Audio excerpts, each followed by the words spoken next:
Yvain ou le chevalier au lion.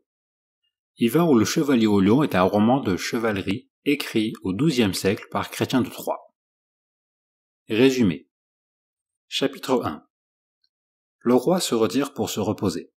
Calogrenant en profite pour raconter à ses amis et à la reine sa mésaventure dans la forêt de Brocéliande. Il a été humilié par un autre chevalier, que, dont c'est l'habitude, se moque de tous les chevaliers. Yvain veut venger l'honneur de son cousin, c'est pourquoi il est déçu que le roi décide également de se rendre à la fontaine merveilleuse. Il décide de partir avant les autres afin d'essayer de se couvrir de gloire. Chapitre 2. Yvain fait le long trajet jusqu'à la forêt de Brocéliande seul. Il arrive enfin à la forêt et déclenche l'orage. Le chevalier, qui a humilié Calogrenant, arrive. Yvain le blesse à mort. Le chevalier fuit, Yvain le poursuit. Arrivé au château, Yvain tombe dans un piège, son cheval est tué, et lui est prisonnier. Chapitre 3. Yvain est sauvé de la mort par une servante de Laudine, femme du chevalier tué, grâce à une bague qui rend invisible. En voyant Laudine, Yvain est frappé par amour. La servante fait alors tout pour mettre amour dans le cœur de Laudine. Ils vont se marier avec l'accord des gens de la cour, car Laudine a besoin d'un mari valeureux pour défendre sa fontaine enchantée. Ils craignent l'arrivée d'Arthur. Chapitre 4. Arrivée du roi en Brocéliande.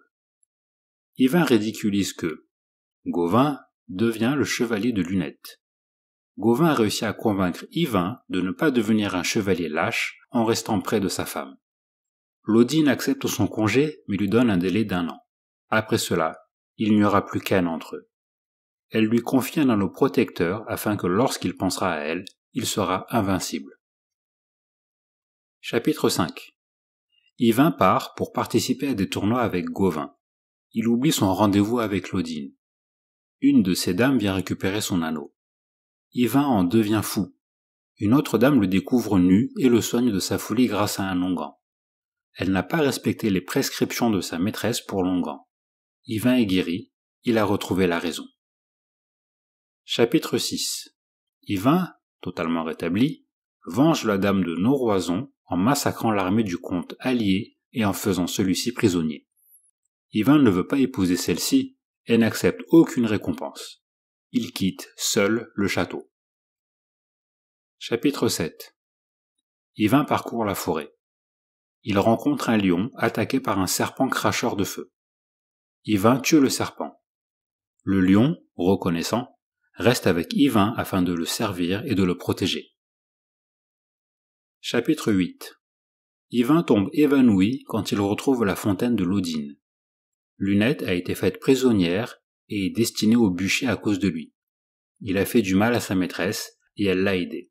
Il va, pour la sauver, affronter 3 chevaliers. Elle ne devra jamais dire qui il est.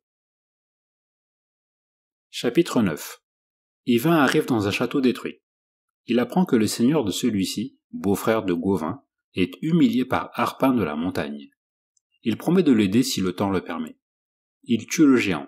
Il se fait appeler le chevalier au lion. Il part au secours de Lunette. Chapitre 10. Yvain arrive juste à temps pour sauver Lunette. Le combat est rude. Son lion et lui sont blessés. Lunette est sauvée. Laudine ne le reconnaît pas. Il refuse de rester car il ne veut pas aller contre sa volonté. Il dit à nouveau être le chevalier au lion. Il arrive dans un château où on lui fait bel accueil et où on les soigne, lui et son lion. Chapitre 11. Une jeune fille a été déshéritée par son cœur. Celle-ci a choisi Gauvin pour la défendre. La pauvre déshéritée se met à la recherche d'Yvain jusqu'à être épuisée. Une de ses servantes prend alors le relais. Elle retrouve Yvain et celui-ci accepte la mission sans hésiter une seconde. Chapitre 12. Yvain arrive au château de Pierre-Aventure. Tout le monde lui déconseille de s'y attarder, mais il n'a pas le choix. Il combat 2 Nétins pour sauver des jeunes filles et pouvoir quitter le château. Il n'aurait pas pu gagner sans son lion. Il quitte le château sans avoir épousé la fille du seigneur qui en est vexé. Il n'oublie pas qu'il a une cause à défendre. Chapitre 13. Yvain va combattre pour la cadette. L'aîné a tort et tout le monde le sait, mais elle ne se laisse rien dire.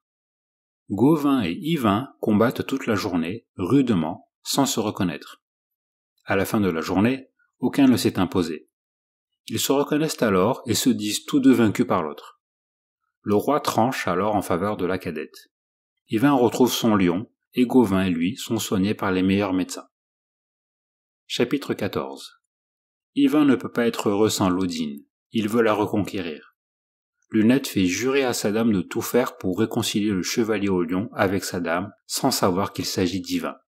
Elle finit par lui pardonner, et ils vivent alors dans un parfait amour.